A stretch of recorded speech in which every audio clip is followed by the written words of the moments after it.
PlayStation just dropped a 60-minute state of play right before Summer Game Fest, and it went crazy.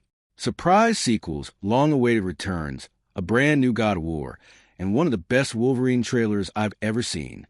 Today, we're ranking every trailer from the June 2026 state of play. From the ones that had me jumping out of my seat, to the ones that left me cold. Let's get into it. Quick context. This dropped June 2nd, the day before Summer Game Fest. Sony wanted to steal the thunder early. About an hour of content covering first-party exclusives and third-party releases through 2026 and into 2027. Spoiler, no GTA 6. A lot of people were hoping. Not here, but what we got was more than enough. Let's go from the bottom up. Bottom of the list, Stuntman, Hollywood. You play as an aspiring stuntman pulling off dangerous jumps, high-speed chases, and precision driving stunts on increasingly ambitious film sets. Throwback vibes to the PS2 classic. The trailer didn't sell me. It looked rough and there's no release date, which never fills me with confidence.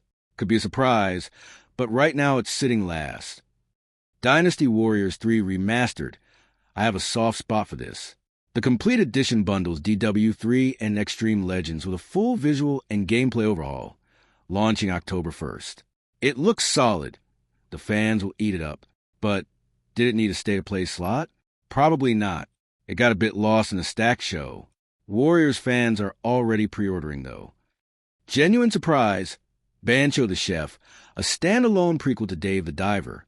You follow young Bancho traveling across Asia, learning from master chefs on his way to becoming the legendary cook from the original game.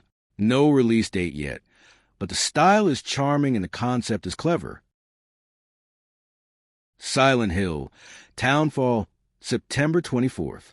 First-person Silent Hill with Annapurna, following Simon Ordell back to the fog-covered island of St. Amelia to put things right. Atmospheric, unsettling, very Silent Hill.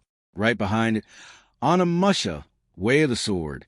September 25th, Capcom bringing back one of their best franchises after years of silence. Your Miyamoto Musashi in early Edo period Kyoto, wielding the Oni gauntlet against demonic Genma. Combat looked razor-sharp, and a playable demo dropped today on PlayStation. Horror fans and action fans are both eating well in September. Two games that will define the back half of 2026. Control Resonant, August 27th. Following Dylan Faden as Manhattan falls under siege from otherworldly forces. Remedy's surreal corporate horror aesthetic is dialed up to 11. If you love Control, this looks like a worthy next part. Phantom Blade Zero, September 9th. They're teasing a full, dedicated state of play later this summer. The Kung Fu-inspired combat in dark fantasy world look more impressive every time we see it. Potential sleeper hit of the year. Until Dawn 2 is real. Yes, it's happening, and it's coming to PS5 in 2027. New cast. Ghost hunters traveling to a remote island for their next viral moment. A content run for clout turns into a fight for survival as a local legend starts manifesting in horrifying ways. Firesprite Games takes over from Supermassive, and they're keeping the DNA intact. Choice-driven horror, where every decision matters and people will die based on what you choose. The original is one of the best co-op horror experiences out there. This captures that same magic with a fresh premise. 2027 feels worth the wait. They close the show with this. And it landed. God of War.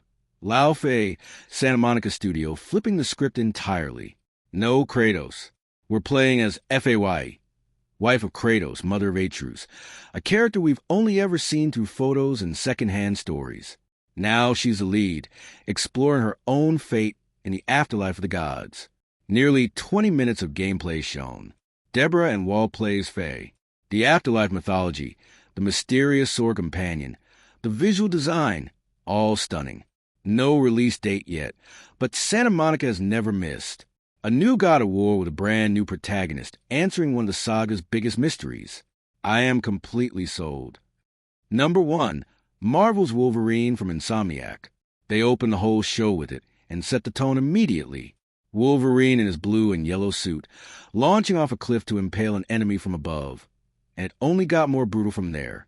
Insomniac took the combo encounter system from Spider-Man and rebuilt it from scratch.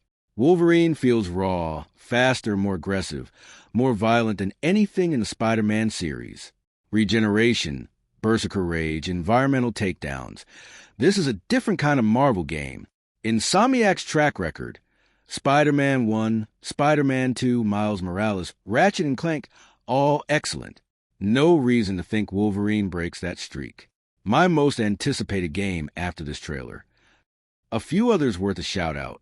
Dune, Awakening, PS5, September 22nd, with a brand new single-player mode for the open-world survival experience on Arrakis.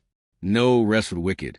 Moon Studios' gorgeous top-down action RPG hits PS5 in October with its 1.0 release, shaped by 1.8 million early access players, with full crossplay. Rayman Legends Retold, 3D reimagining of the classic platformer, August 27th. Ubisoft's mascot is back, and somehow I'm more nostalgic than I expected. Tomb Raider, Legacy of Atlantis. Lara Croft returns February 12th, 2027, reimagining the classic adventure with modern gameplay. Pre-orders are live. I have to address it. A lot of people expected Rockstar to show up with something GTA 6 related.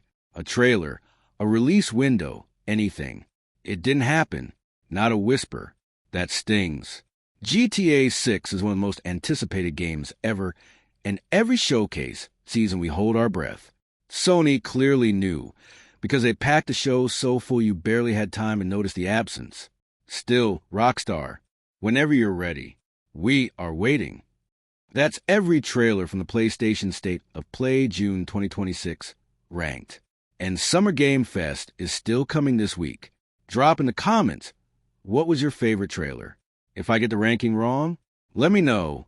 Like the video if you enjoyed it. Subscribe if you're new. And I'll see you in the next one. Later.